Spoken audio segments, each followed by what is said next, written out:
Bienvenidos a Alcanzando el Conocimiento, una herramienta vital. La ciencia y la tecnología lo que nos ayuda es estar informados y comunicados. Son la clave para salir de muchos de los problemas, de muchas de las cosas, las necesidades del país y del mundo. México tiene más de 17 millones de fumadores activos, de los cuales 7 millones fuman diariamente. Comparte con nosotros sus experiencias. La ley es para cumplirse ya y no en 6 u 8 años. Estas son algunas de las preguntas que se hacen. Alcanzando el conocimiento, Herramienta vital. Bienvenidos a Alcanzando el Conocimiento, una herramienta vital. Nos encontramos con Tomás González. Él es presidente de la Red NACECID, la Red Nacional de Consejos Estatales de Ciencia. ¿Cómo estás, Tomás? Muy bien, muchísimas gracias por invitarnos a tu programa y pues muy contentos de poder participar y alcanzar tu audiencia a través de este medio. Y nosotros contigo alcanzar el conocimiento. Gracias. Tomás, tenemos dos partes. Vamos a hablar de lo que sucede en el estado de Yucatán y vamos a hablar lo que sucede de política científica en todo el país. Empezamos con el estado de Yucatán. ¿Cómo están las cosas? Yucatán tiene varias vocaciones, han desarrollado varias cosas, tienen un parque científico muy interesante que todavía no termina de concluir, está en ese proceso, pero ¿hacia dónde va? Sí, efectivamente Yucatán trae ya una política pública, una política de Estado en relación al tema de la ciencia, la tecnología y la innovación. Este proceso empezó aproximadamente hace unos 7 años. Históricamente en el sureste del país, Yucatán es un polo educativo a nivel superior. En las últimas 2-3 décadas se ha venido convirtiendo en un polo científico y tecnológico y ya de manera más reciente ya empieza a dar señales de convertirse en un polo de innovación.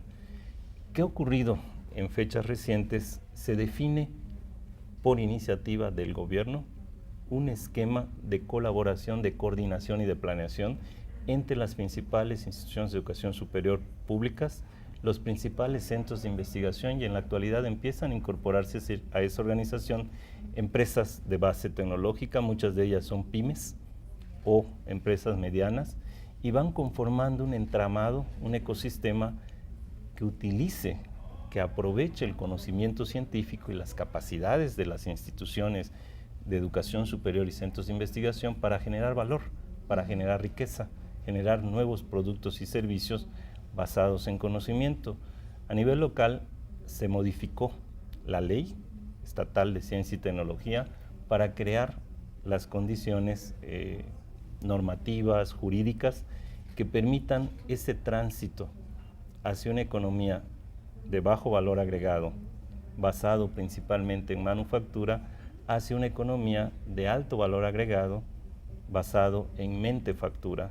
Eso ya se define como una política pública, se está invirtiendo recursos, tanto en formar capital humano, a través de las becas del CONACYT, tenemos una colaboración muy estrecha con el CONACYT,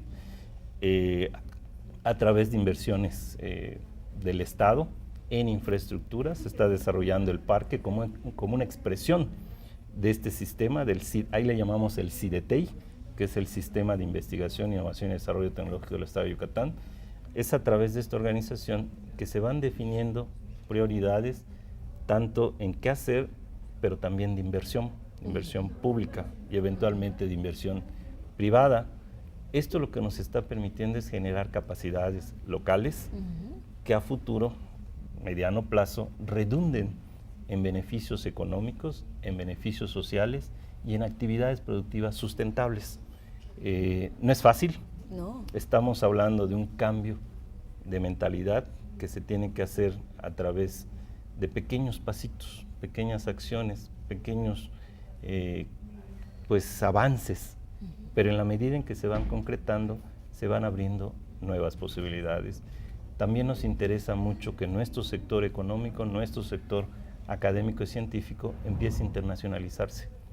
O sea, a través de este sistema del CIDETEI ya empiezan a buscarse colaboraciones con universidades extranjeras, que eventualmente también puede servir como un atrayente para inversiones de capital, inversiones empresariales, que permitan ir creando esa dinámica científica, esa dinámica económica basada en conocimiento. En este momento yo creo que estamos en una situación en la que los planetas se alinearon. Hay mucho entusiasmo por parte de nuestro gobernador, el licenciado Rolando Zapata Bello, nuestros secretarios de Educación, de Economía, de Medio Ambiente, de Agricultura, el sector empresarial, las cámaras como la Canacintra, la Coparmex, la Canacome, el Consejo Coordinador Empresarial, todos están muy entusiasmados con esta propuesta y desde luego el sector académico está viendo todos los beneficios que trae para su quehacer científico el hecho de vincularse, porque representa mejores ingresos y tiene algo en particular que nos llama la atención. Les da la satisfacción de ver que su conocimiento, a veces le dedican toda su vida un científico a trabajar un tema, empiezan a ver que puede concretarse en algo de beneficio económico, social. Yo he visto más de un colega que dicen, oye, eso que yo trabajé 20, 30 años, veo que ya empieza a tener un beneficio, a tener una aplicación. Sí, les decimos, vincúlate, acércate, dialoga. Tu papel como científico es generar conocimiento. Dialoga con el empresario. Su papel como empresario es generar riqueza, es generar dinero, ¿sí? Es generar empleo. Pero ambos tienen que comunicarse, ¿sí? Llegar a puentes de entendimiento, llegar a puentes de comunicación que se beneficien ambos. Se beneficia a la sociedad, se beneficia a México, ¿sí? En ese sentido, usted tiene un papel pues un poco complejo porque pues este parque es un parque muy costoso, es un parque de muchísima inversión que todavía no está terminado. ¿Ya hay quien puede dar esas inversiones para terminarlo? Cualquier parque científico, tecnológico, representa inversiones de mediano a largo plazo. O sea, tienes que empezar desde el plan, o sea, definir para qué y hacia dónde vas a llegar con esas inversiones, esa infraestructura. Tienes que buscar quiénes van a ser tus aliados. O sea, si no tienes capacidad institucional que apoye la iniciativa y luego no tienes la capacidad empresarial que también se sume a la iniciativa, difícilmente puedes tú desarrollar un parque funcional. Podrás construir edificios, pero en realidad los edificios son solo un medio que permiten que la actividad del científico o la del empresario concrete en oportunidades de mejora, de innovación, oportunidades de negocio. ¿Qué nos ha sucedido? Empezamos de cero, ¿sí? Desde conseguir un terreno, ¿sí? Los permisos, sacar los permisos de cambio de uso de suelo, los permisos del INAH, luego los permisos para poder empezar a construir la infraestructura urbana, los edificios. Ha sido un proceso de aprendizaje muy rico que nos ha permitido ir madurando la idea de un parque científico, ¿para qué? ¿Y a dónde nos va a llevar? Lo vemos como algo estratégico, se está invirtiendo cantidades importantes de recursos, pero la misma participación de las comunidades académicas y empresariales incentivan el continuar, pensar que estas instalaciones, estos laboratorios, estos edificios, estas aulas, estas incubadoras, estas oficinas para empresas se van a tener en 2, 3 años, es difícil, o sea, requiere tiempo, es un proceso de aprendizaje, de maduración, de ir definiendo en cada momento, en cada etapa, hacia dónde hay que dirigir el esfuerzo. Afortunadamente hay mucha comprensión de la autoridad estatal, también de la federal, sin la coordinación con CONACYT, inclusive nuestros legisladores, tanto locales, el Congreso estatal, como nuestros legisladores federales y nuestros senadores, nos han apoyado mucho. O sea, no es, de nuevo, no es una labor de 1 o 2 gentes, claro. No, porque es una cosa todo enorme. Es una cosa enorme. Entonces, el hacer esta inversión va a representar tener capacidad local, no solo para generar conocimiento de frontera o conocimiento útil en términos utilitarios, digamos, en términos de su aplicación para un fin económico, un fin productivo, inclusive para fines de sustentabilidad, nos va a permitir integrar una región, la región sureste de México, integrar a la dinámica del sur de Estados Unidos, principalmente la economía de los estados con los que compartimos la costa del Golfo. Ahí pueden llegar empresas, haz de cuenta, del norte del país que tengan algo Sin que duda. hacer en sur. Se acaba de instalar, bueno, está ahorita en proceso de instalación, en la visita reciente la semana pasada del secretario de Economía Federal, el ingreso de empresas. Viene una con sede, se inició en Morelia, Michoacán, tiene una subsede en Guadalajara y ahora va a tener otra filial en Yucatán. Es una empresa biotecnológica en el área de pruebas farmacéuticas. Es una empresa que creó un académico. Él fue investigador y decidió incursionar en el sector privado y es una empresa de altísimo nivel tecnológico. Entonces, esta empresa ya está llegando, se está viendo, por ejemplo, en los temas de tecnologías de información y comunicación, hay interés por más de una empresa, empresas grandes que están de llegar ahí. interesadas, llegar ahí. ¿Qué atrae a una empresa de base tecnológica? Capital humano, condiciones legislativas y normativas favorables. No solo te doy el terreno, eso lo consigues en cualquier lugar del mundo. Lo que necesitas es capital humano. ¿Sí? Gente capacitada, de muy buen nivel, que en un momento dado pueda contribuir al desarrollo tecnológico, a las innovaciones que esas empresas traen.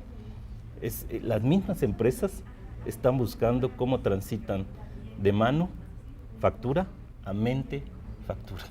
O sea, el hecho de que sean innovadoras, el hecho de que puedan generar nuevos productos y servicios basados en ciencia, las hace más competitivas. Cuando empiezan a ver que el ecosistema es favorable, que hay capital humano, que hay capital institucional, que la política pública es favorable, que hay inversión, esos son los aspectos que atraen a las empresas de base tecnológica.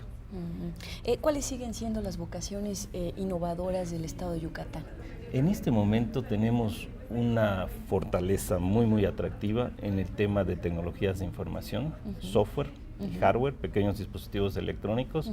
Hemos estado colaborando con la Agencia Espacial Mexicana y con empresas, bueno, no es comercial, no lo voy a decir, con empresas que están interesadas en asentarse en el estado, específicamente en el parque. Tenemos el aspecto también educativo, es una fortaleza como proveedor u ofertante de licenciaturas, de maestrías, de doctorados. Está el tema de la logística.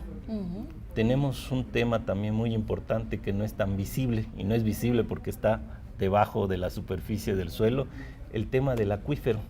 Tenemos la reserva de agua más grande, de agua dulce, del país. Se acaba de crear por decreto del señor gobernador una reserva que garantice el abasto de agua útil a la zona urbana de Mérida y sus alrededores para los próximos 50, 60 años, y eso fue producto de un proyecto, bueno, varios proyectos de investigación que propusieron dónde crear esa reserva. ¿La biodiversidad? Está el tema de la biodiversidad como parte del patrimonio genético, que está muy relacionada a la biodiversidad con la biotecnología. Claro.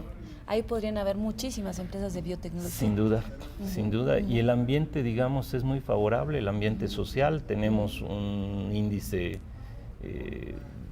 de seguridad muy alto, de los más altos del país. La ciudad sigue siendo una ciudad muy habitable, muy segura. Y pues ese entorno facilita y favorece el trabajo tanto de un científico como de un empresario. ¿Hacia dónde se proyecta, por último, en el tema de Yucatán, hacia dónde se proyecta el estado de Yucatán y la península sur-sureste, hacia dónde se proyecta en los próximos 10 años? Bueno, está el tema, sin duda, del capital humano en diferentes ámbitos, tener capacidad para formar capital humano y generar conocimiento como una plataforma amplia, de despegue, de arranque. Eso ya te permite luego ir seleccionando tus áreas de fortaleza que atiendan las necesidades económicas de tus sectores productivos. Pongo un ejemplo. En el caso particular de Yucatán y Quintana Roo, estas dos economías están tremendamente ligadas. O sea, si le va bien a Quintana Roo, le va bien a Yucatán, y si le va bien a Yucatán, también le va bien a Quintana Roo. Entonces somos socios naturales. Un problema muy serio que enfrentan las actividades turísticas es pérdida de playa. Claro. Por el cambio climático se están perdiendo playas y esto representa una amenaza, un riesgo enorme para la actividad turística basada en sol, playa. ¿Qué estamos haciendo? Tenemos grupos de investigación y estamos buscando alianzas con otros grupos internacionales para estudiar el tema de la dinámica costera. O sea, ¿cómo le hacemos para conservar la playa y la arena? ¿Por qué? Pues porque mucha de nuestra actividad económica de eso depende. Claro. ¿Te imaginas que te quedes sin playa y sin arena? No, bueno. Pues se van a ir a otro lugar los turistas. Claro. Entonces, si la actividad turística es muy importante, la ciencia puede contribuir a preservar y crecer esa actividad. Aparentemente no tiene mucho que ver, pero tiene muchísimo. Tenemos grupos de ingeniería costera, estamos viendo temas de simulación en 3D con software para la dinámica costera, estudios con satélite para ver la topografía de la costa, grupos de biólogos que trabajan el aspecto de los manglares y la dinámica costera. En fin, hay muchos grupos de ciencia o varios grupos de ciencia que están colaborando a nivel regional para atender diferentes aspectos medioambientales, pero que tienen una derivación económica. Ya. El mismo tema del manto freático, el acuífero, es muy rico en disponibilidad de agua, pero es muy frágil. Si lo contaminamos, se nos echa a perder. Entonces, las valoraciones, los monitoreos, el tipo de análisis que se hace de ese recurso tiene mucho que ver con ciencia y que a su vez repercute en actividades productivas y económicas de la región. Entonces, tenemos diferentes temas, está el tema ambiental, el acuífero, el tema de tecnologías de información, está el tema de la logística, salud, educación misma, y esa zona del país tiene una particularidad, la cultura maya. Y los mayas ahí están, no solo es Chichén, No, ni eso es siguen, mal. y no se han ido. No se han ido. Abandonaron sus ciudades y no las abandonaron después de la guerra de los europeos, muchas de ellas ya están abandonadas y ahí siguen, ¿sí? Ese es un tema también importante de identidad cultural, estudiar la cultura, estudiar la historia, y eso ya no es tecnología, es ciencia social, es el área de la ciencia social, la parte de la historia, antropología, sociología. ¿Para qué nos interesa? Pues para que tengamos cohesión social, para que tengamos identidad social. Los mismos que construyeron las pirámides, inventaron el cero y hicieron ahí sus calendarios, etcétera, están sus descendientes. Claro. ¿Sí? Ahí están, capaz que ellos puedan ser buenos científicos, que sigan generando conocimiento con otras herramientas. Claro. ¿Para qué? Para que mantengan su identidad cultural, que sigan hablando su idioma, ¿sí? Que sigan teniendo ese entorno de su cultura. Los chinos son chinos y están orgullosos de ser chinos. Los hindúes igual. ¿Por qué no maya no va a estar orgulloso de ser maya? No le veo la diferencia. Ese es otro tema que atendemos desde el ámbito científico en Yucatán, y eso abarca toda la península, ¿no? El tema de la identidad cultural. Pasando a otro tema, como presidente del RENACECIT, pues yo te he escuchado en varias conferencias, tú has hablado que todos los fondos que tiene, por ejemplo, CONACYT, no se ocupan. ¿Por qué? Porque a veces ni siquiera conocemos que existen. A veces nadie se entera que existen. Está, pues, este divorcio, lo que hablábamos antes de esta entrevista, que no está esta vinculación entre la innovación y la vocación científica, pues no están unidas por un problema cultural. Ahí hay una serie de prejuicios. ¿Cómo ves todo esto? Mira, hay un área de oportunidad interesantísima, ¿sí? Que creo que si la atendemos vamos a poder avanzar más rápido en ciencia, pero también en economía. El tema de la vinculación. O sea, tenemos fortaleza científica muy buenos, lo comentaba hace un momento el presidente de la Comisión de Ciencia y Tecnología, el diputado Rubén Félix Hayes, que producimos muchos artículos científicos y de los más altos niveles, en los rankings de las revistas indexadas tenemos muy buenos científicos con muy buenas publicaciones, solo que el beneficio de ese conocimiento lo aprovechan en otros países y luego nos lo regresan como productos y servicios de alto valor agregado. Como innovación. Bueno, está, exactamente, regresan como innovación. Está toda esa fortaleza científico-académica. Formamos ingenieros, somos uno de los principales países que gradúan ingenieros y nos lo reconocen las mismas empresas ensambladoras de carros, de teléfonos celulares, de aparatos electrónicos que vienen a México. Les gusta venir porque son buenos ingenieros. O sea, que nuestro sistema de alguna forma está generando un capital humano valioso. Pero nuestra fortaleza científico-académica no está enlazada con esta fortaleza empresarial. ¿Sí? Nuestros mismos empresarios, desde los grandotes, los medianos a los chiquitos, como que no terminan de tener o tienen de manera muy incipiente la cultura de la vinculación. Ese es el punto, ¿cómo impulsamos esquemas de vinculación? Si pudiésemos resolver esa problemática a través de política pública, a través de los fondos, formando el capital humano, que se especialice en gestión de conocimiento, en ser vinculadores, que hablen el idioma de la ciencia o lo entiendan y puedan hablar el idioma del negocio. Claro. No los tenemos, o tenemos muy poquitos. Entonces pensamos que por azar el conocimiento científico algún día va a llegar a los empresarios o que los empresarios en algún momento de su devenir histórico empresarial van a descubrir que existen los científicos. Entonces, no es por ahí. Hay que crear programas dirigidos a eso. Pensar, como comentaba hace un momento, si vemos a la ciencia como un fin, el tipo de política pública, la apreciación y la percepción que tiene la sociedad es una. Claro. La ciencia como un fin, la ciencia per se autojustifica, punto. Si vemos a la ciencia como un medio, ya cambia, porque entonces la percepción social y la del mismo científico se ve como un agente de cambio, claro. Un agente de cambio social que incluye una participación en el sector productivo. Lo vimos también hace un momento, los mismos científicos, los mismos participantes del SNI dicen es que a mí me gustaría, pero no puedo, tengo que cuidar el paper. Claro. Entonces, hemos creado esquemas que en un momento dado, no sé cómo, no le pondría un adjetivo, simplemente hemos creado unos esquemas los cuales nos están dando al cabo de 20, 30 años de operar un resultado que quizás podría mejorarse. No desaparecerlo sería un error. No, dejar de conocimiento, ¿sabes qué? Quitas los por papers Dios. y... No, se requiere eso, lo que pasa es que no te alcanza con eso.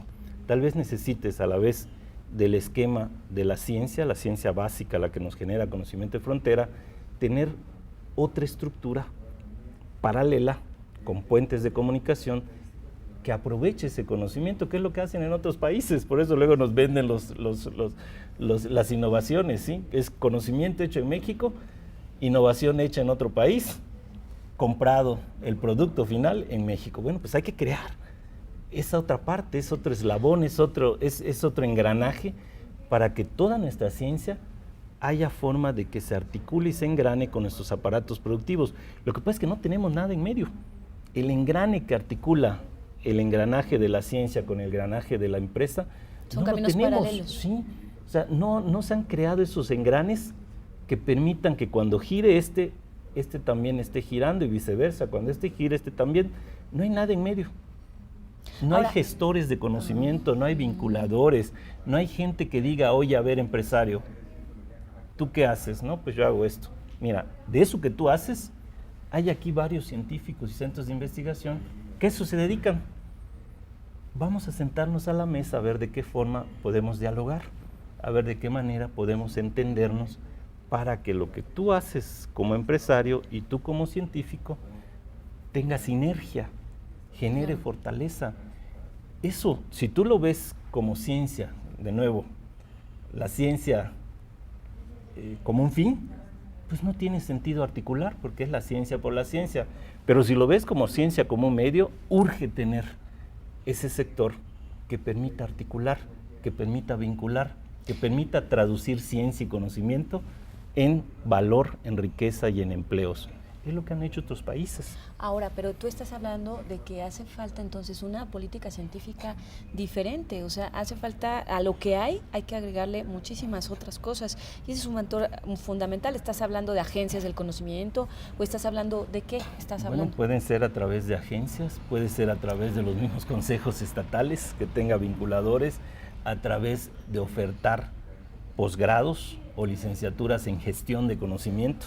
Que no hay, que casi no no las hay. Prácticamente Bueno, de son hecho muy aquí pocas. no hay en México, ¿no? Gestión de Hay conocimiento. una o dos por ahí. Aquí en la Ciudad Monterrey. de México, en Monterrey, Ujú. que es lo que muchas veces ha hecho, buscar alianzas con instituciones extranjeras que vienen a ofertar sus diplomados, sus maestrías, o mandamos jóvenes a estudiar al extranjero. Claro. Pero mucho de eso se podría estar generando en el país. Tampoco es una caja negra imposible de descifrar, ¿Qué etcétera. pasa ahí? Hay ese prejuicio para esa falta de ese engranaje, esa falta de cultura, tanto por los empresarios científicos como con los científicos empresarial.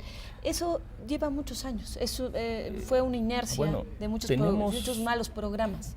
20, 30 años hablando del tema y no hemos hecho nada. Casi nada. O sea, todo lo decimos. No sé, de nuevo, no sé si es un aspecto de política pública, si es un aspecto de que queremos ver la ciencia como un fin, en vez de verla como un medio. O sea, son elementos, no sé si es de cultura empresarial o de cultura científica o de cultura de los mismos funcionarios y legisladores, que no lo estamos atendiendo. Y mientras el tiempo se nos va, o sea, tenemos fortalezas, pero ahí tenemos un área de oportunidad que no le hemos atendido. Y en costo, esto no es, en Estados Unidos y en Europa le dicen, esto no es hard money, no es dinero duro para hacer edificios, laboratorios, fábricas, no, es dinero para hacer más la labor con soft money, para poder dialogar, para poder sentarse a la mesa, para poder comprar el café, para poder comprar las galletitas. Y diálogo, y muchas reuniones, muchas horas de estar platicando. ¿A dónde quieres ir y a dónde quieres llegar? Al menos para que te conozca. Claro. Ni siquiera te conozco. O sea, hay que hacer eventos, hay que hacer reuniones, llevarlos, traerlos, invitarlos. Y eso no lo puedes hacer en un solo lugar. Lo tienes que hacer en todas las entidades, en los 32 estados. Hay que crear esas organizaciones, esos mecanismos, esas estructuras que fomenten el acercamiento entre los empresarios y los investigadores y los científicos.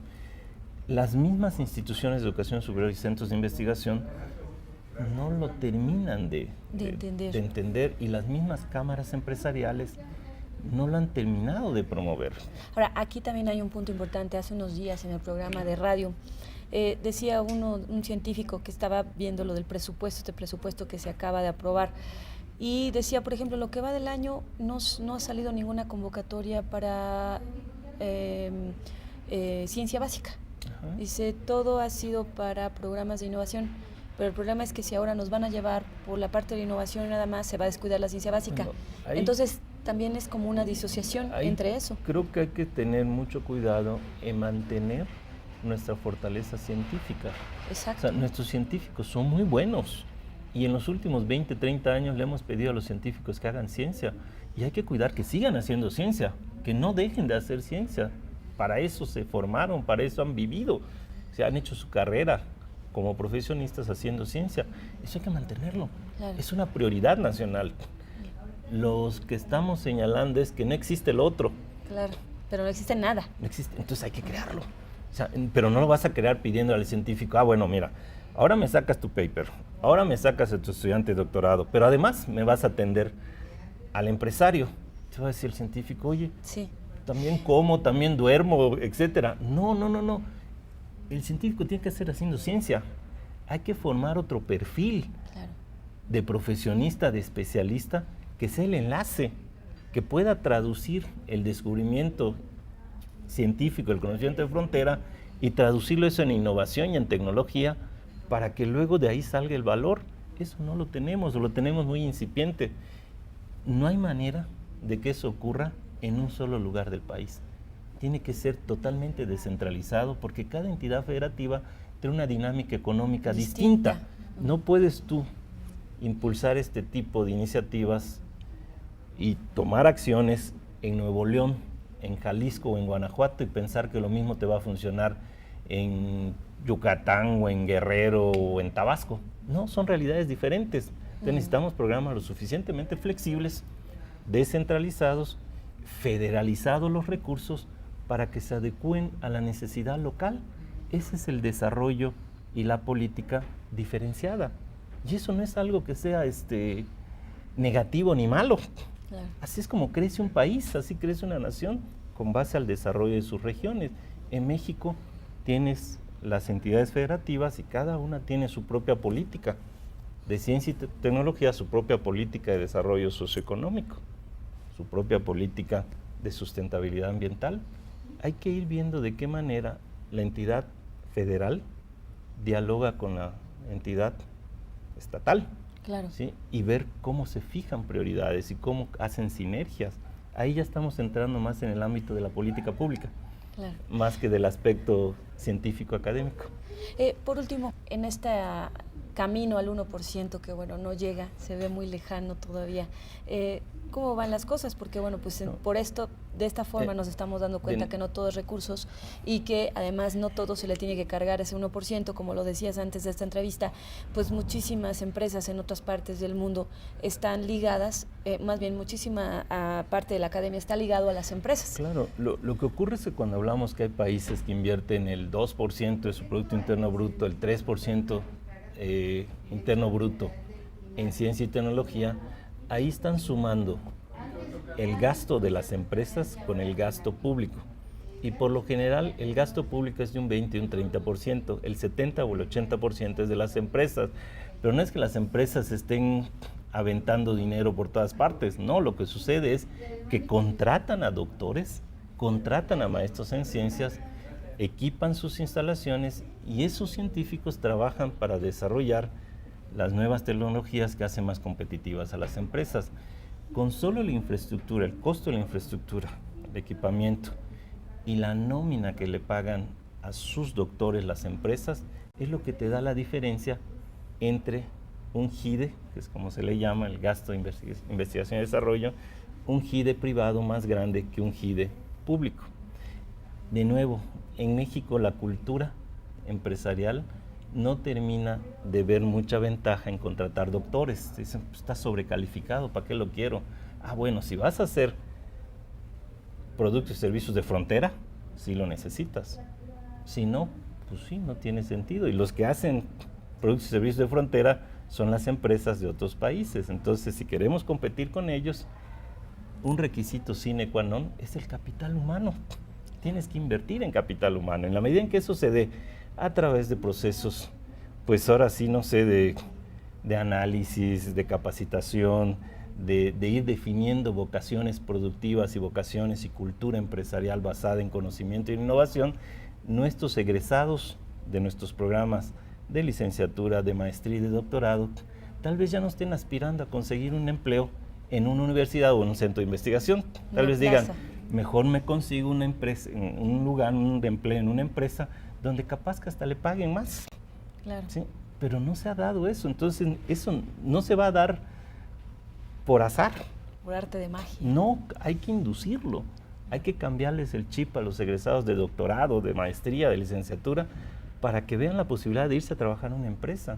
CONACYT tiene experiencias muy interesantes, el programa de inserción de maestros y doctores en empresas, es un programa incipiente, pero están resultados muy interesantes. O sea, sí se puede, es ponerse de acuerdo y decir, vamos a hacerlo.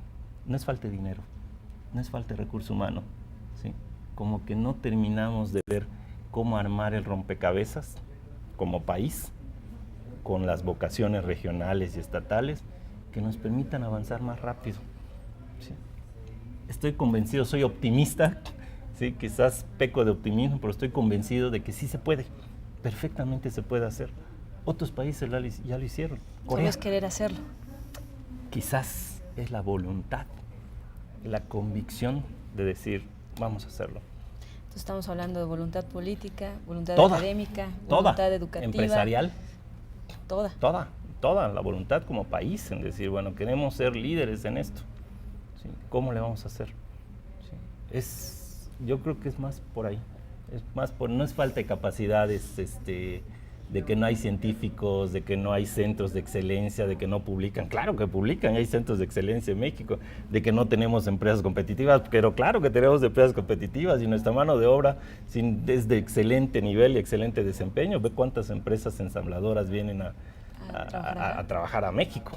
Ya el entusiasmo por China y Asia como que ya está disminuyendo y están viniendo a México. Entonces son áreas de oportunidad en las cuales si tú ubicas cuál es el momento y empiezas a ver qué acciones hay que tomar, empiezan a traducirse en resultados. Ve la política federal en la actualidad, el mismo presidente de la República ha insistido, ciencia y tecnología como un factor de desarrollo social, económico, economía basada en conocimiento, sociedad basada en conocimiento, más inversión en ciencia y tecnología, pues sí, pero igual la parte productiva tiene que hacer su tarea y la parte académica también. Quienes están dando las señales de que hay buena voluntad y hay toda la disposición es la parte política, el presidente y los legisladores también. Imagínate que si luego, todos, exactamente, si todos sumáramos fuerzas, te aseguro que van a salir cosas muy, muy interesantes, muy atractivas. O sea, creo que hay mucha cancha en un país de 114 millones de habitantes, somos la 11ª o 12ª economía del mundo. Creo que hay elementos que retomar, hay elementos de dónde poder trabajar, va a depender mucho de nosotros. Claro. Sí. Pues gracias, Tomás. Encantado, como siempre. Gracias, y gracias a todos ustedes por estar con nosotros aquí en Alcanzando el Conocimiento, una herramienta vital.